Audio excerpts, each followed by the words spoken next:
Assalamualaikum warahmatullahi wabarakatuh. Apa kabar Anda pemirsa? Sebelumnya kami mengucapkan selamat Hari Raya Idul Adha 1442 Hijriah bagi seluruh pemirsa Padang Panjang TV yang merayakannya. Tentunya kami kembali hadir untuk menyajikan rangkuman informasi setiap minggunya untuk Anda. Dari Comment Center Kota Padang Panjang, bersama saya, Sinta Kurnia, inilah Padang Panjang Sepekan. Mengawali berita minggu ini pemirsa, berkat kerjasama tim di lapangan dan kesadaran yang tinggi bagi warga terhadap vaksinasi COVID-19, Padang Panjang mendapatkan peringkat ke-6 nasional dengan capaian vaksinasi hingga 39,84%. Antusiasme masyarakat Padang Panjang yang sangat tinggi untuk mendapatkan vaksinasi COVID-19 membawa Kota Padang Panjang menduduki peringkat 6 nasional dalam capaian vaksinasi COVID-19.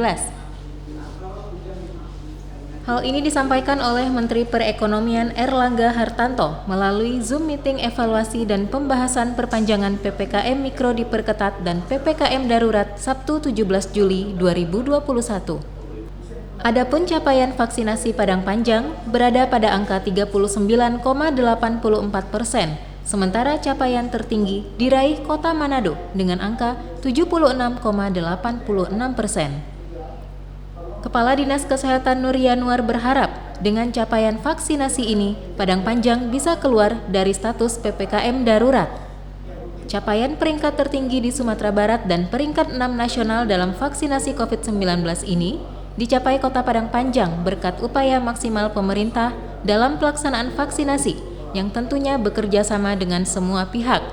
Di antaranya, dengan dibukanya gerai vaksinasi presisi, layanan vaksin di Markas Koramil 1 Padang Panjang, pelayanan di OPD, dan diadakan layanan vaksinasi kelurahan dengan total 10 hari untuk tahap pertama. Kita beralih ke informasi berikutnya pemirsa. Wali Kota Padang Panjang Fadli Amran mengikuti video conference evaluasi perpanjangan PPKM Mikro dan PPKM Darurat. Hasil dari evaluasi tersebut, keputusan tentang PPKM Darurat di Kota Padang Panjang difinalisasi pada Senin 19 Juli 2021. Menteri Dalam Negeri Tito Karnavian menyebutkan, PPKM Darurat diperpanjang hingga 2 Agustus mendatang untuk daerah Jawa dan Bali, sementara untuk wilayah lainnya difinalkan pada Senin 21 Juli 2021. Hal tersebut disampaikan dalam video conference evaluasi dan pembahasan perpanjangan PPKM Mikro diperketat dan PPKM Darurat, Sabtu 17 Juli 2021. Tito meminta setiap daerah untuk mencek data perkembangan kasus COVID-19 dan memperketat operasi justisi. Jika ada yang tidak patuh, berikan sanksi sesuai dengan peraturan daerah dan peraturan kepala daerah yang ditindak secara tegas, humanis, santun dan manusiawi, serta tidak berlebihan. Tidak hanya itu, Tito juga mengingatkan Kementerian Sosial untuk memaksimalkan proses penyaluran bantuan langsung tunai atau BLT dan sembako kepada masyarakat. Menteri Keuangan Sri Mulyani mengatakan, terkait APBN dan APBD penanganan COVID-19, baik dalam PPKM darurat maupun untuk vaksin, pemerintah daerah mendapatkan anggaran dari pusat berupa dana alokasi umum, dana insentif daerah, dan dana desa. Dalam kesempatan ini, Gubernur Sumatera Barat Mahyildi Ansarullah mengatakan, Sumatera Barat butuh tambahan vaksin. Selain itu, untuk 3 daerah yang terkena PPKM darurat akan diberikan bantuan berupa beras. Sementara itu, sebagai kota yang termasuk dalam PPKM darurat, Kota Padang Panjang mendapat apresiasi pelaksanaan vaksinasi terbaik di Sumatera Barat. Guna mengantisipasi penyebaran COVID-19 di Kota Padang Panjang dan meningkatkan protokol kesehatan di tengah masyarakat, Wali Kota Padang Panjang Fadli Amran, Kapolres Apri Wibowo, Dandim 0307 Tanah Datar Wisuda Utama, dan Ketua DPRD Mardiansyah melakukan penandatanganan fakta integritas di Aula Endra Dharma Laksana, Polres Padang Panjang. Meningkatkan protokol kesehatan atau prokes di lingkungan masyarakat guna mengantisipasi penyebaran COVID-19, Kapolres Padang Panjang Apri Wibowo bersama Wali Kota Fadli Amran, Ketua DPRD Mardiansyah, dan Dandim 0307 TD Wisuda Utama melakukan penandatanganan fakta integritas. Hal ini merupakan tindak lanjut dari instruksi Kapolda Sumatera Barat yang sudah dilaksanakan di tingkat provinsi dan dilanjutkan jajaran Polres di Sumatera Barat.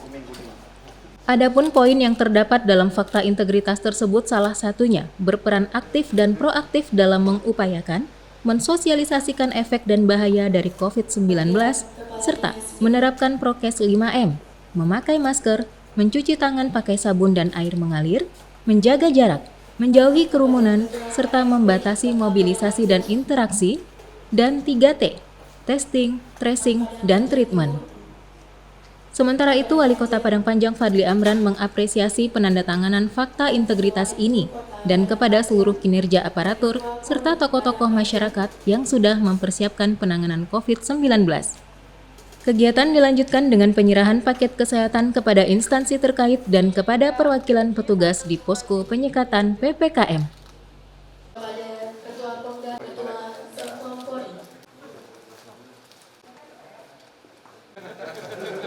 Pemirsa, ada berbagai cara yang dilakukan oleh masyarakat dalam merayakan Hari Raya Idul Adha. Salah satunya tradisi memasak samba surau atau gulai sinarui yang dilakukan oleh panitia dan jamaah Masjid Aufu Bil Ukut Kelurahan Kotokati, Kecamatan Padang Panjang Timur. Seperti apa tradisi tersebut? Berikut liputannya. Ada yang unik dan menarik dari prosesi penyembelihan hewan kurban di Masjid Aufu Bil Ukut, Kelurahan Kotokati, Kecamatan Padang Panjang Timur, Rabu 21 Juli 2021. Setelah menyelesaikan proses penyembelihan dan pembagian hewan kurban yang terdiri dari 16 ekor sapi dan 3 ekor kambing, hari itu juga dilakukan tradisi memasak bersama gulai sinarui. Gulai sinarui atau samba surau, masyarakat sekitar biasa menyebut gulai yang mirip kalio daging, namun tidak menggunakan santan ini. Terbuat dari bahan daging kurban, gulai sinarui dimasak dengan proses yang sangat tradisional menggunakan kayu.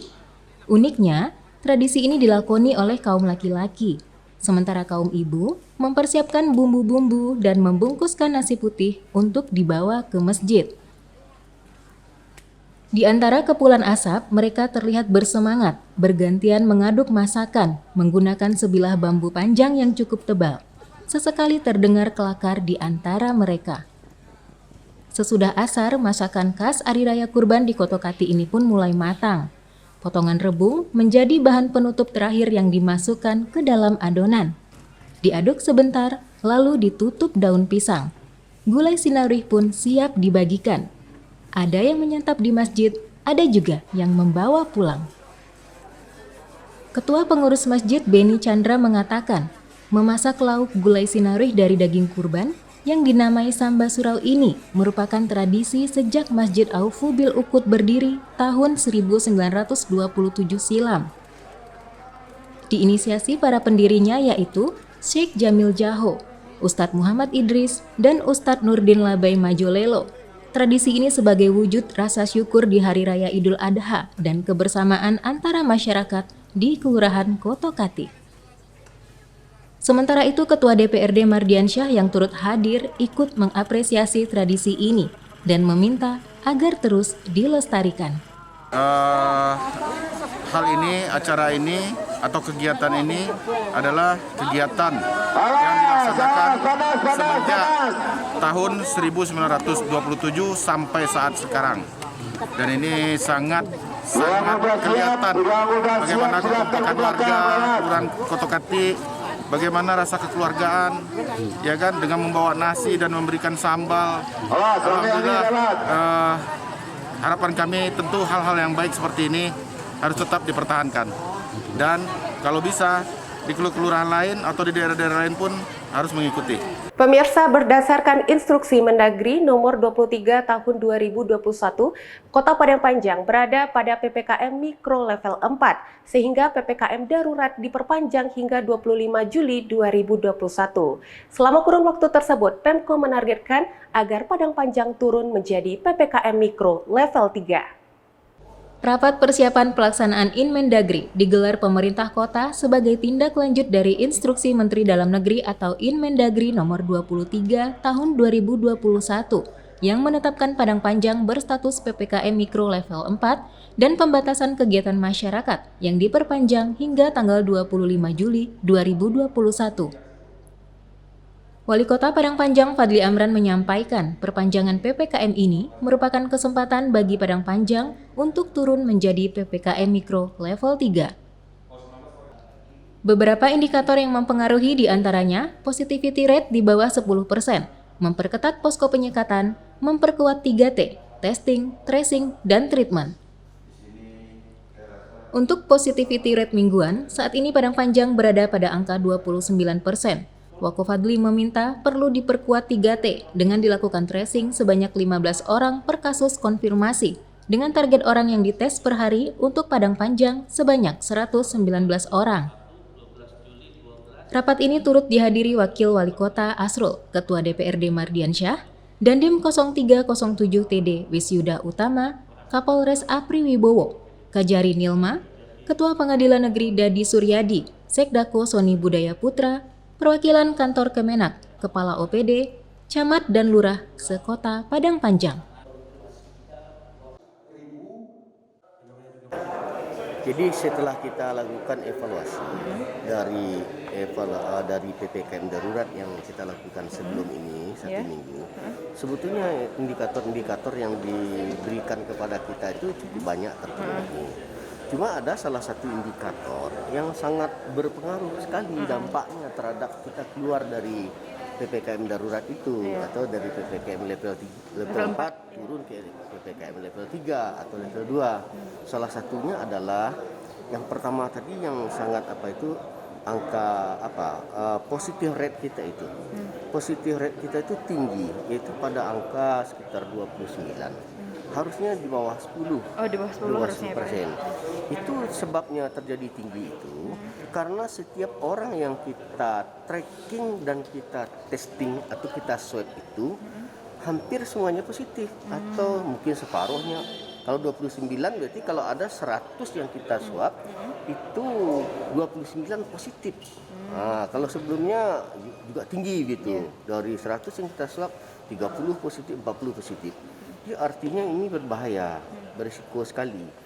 Nah, ini caranya yang siasatinya, caranya supaya dia tidak banyak positif, berarti pembaginya harus besar. Contohnya kalau kita swab 100, positifnya 25, itu kan 25%. Supaya turun dari 25%, ya swabnya mungkin testing, trackingnya kita jadikan 200, artinya betul-betul kita cari betul, sehingga kemungkinan terjadi positif itu terpaparnya pasti semakin kecil.